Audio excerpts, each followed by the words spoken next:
और परिषद जितना हो जाएंगे।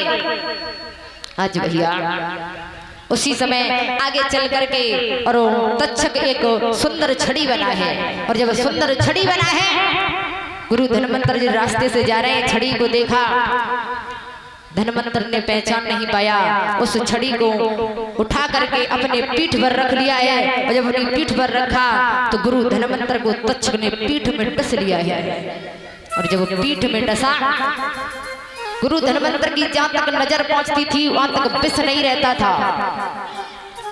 अब गुरु धनवंतर की पीठ पर नजर कैसे जाए?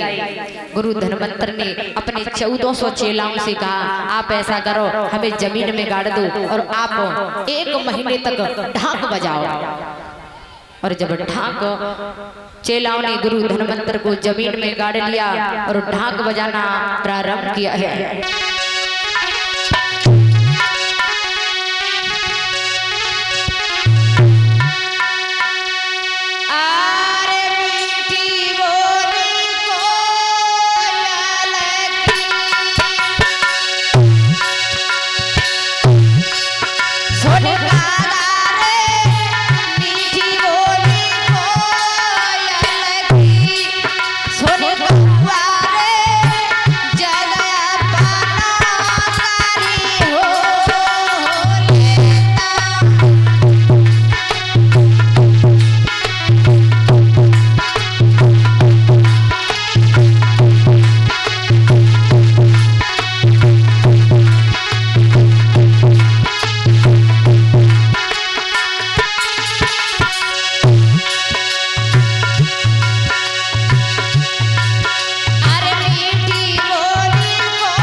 उसी समय तक्षक को फिर आ गया, कहने लगा ये क्या कर रहे हो?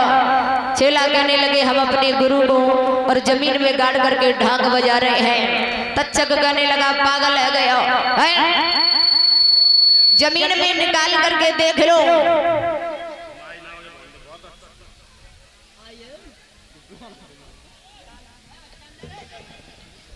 और श्रीमान हरिश्चंद्र मास्टर जी ने 1 से 1 रुपये देकर के मेरे सम्मान किया है, तो हमें यही कहेंगे कि हमारे गुरुदेव का आशीर्वाद हमारे साथ में बना रहे, जिससे मैं आगे को चलती रहूं। भगवान की आज भैया तक्षक कहने लगा पागल हो गया,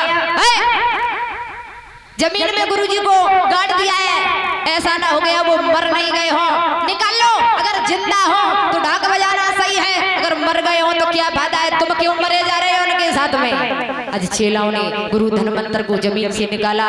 अब गुरु धनवंतर कहने लगे अब हम बिल्कुल नहीं बचेंगे, आप ऐसा करो कि हमारे मांस को काट करके और 1400 खा जाओ। एक नहीं, गुरु धनवंतर बोले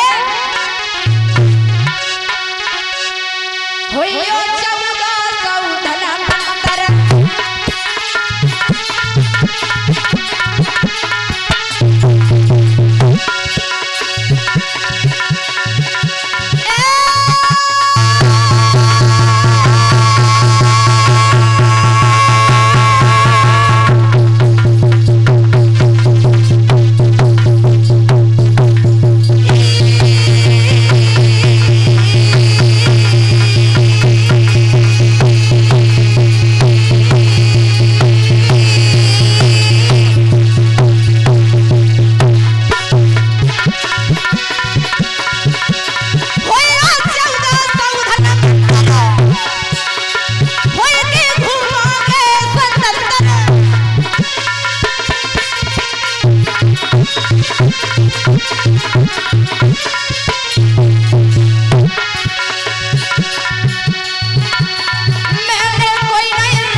लगे एक नहीं 1400 धनवंतर हो जाओगे।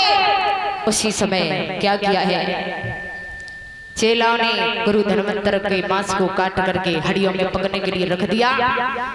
और जब वो हड्डियों में पकने के लिए रख दिया, तक्षक फिरा गया, कहने लगा क्या कर रहे हो?